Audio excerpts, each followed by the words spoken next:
Hello everyone, today I am going to show you on how to hide your folders and files in your flash drive so that no one could ever try to open it other than you.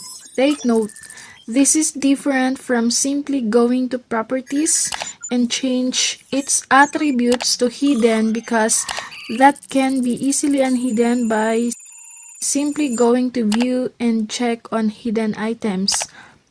To start, select your flash drive and open. Next, run your command prompt by typing cmd to your search tab. And once cmd start running, type the drive letter of your flash drive. For me, my drive letter is I. After typing, just click enter.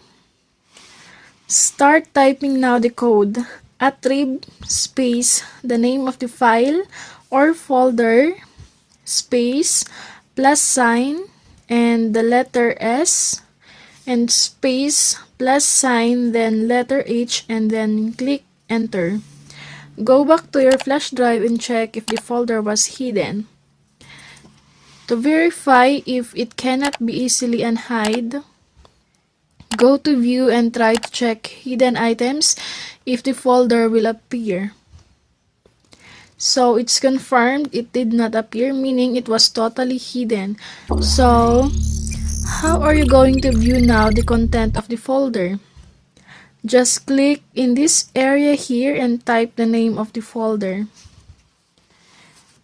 To unhide, go back to command prompt, type the drive letter of your flash drive, and type now the code attrib space the name of the folder space minus sign then letter S space minus sign then letter H. By that, the hidden files or folder is now visible to anyone who browses the content of your flash drive.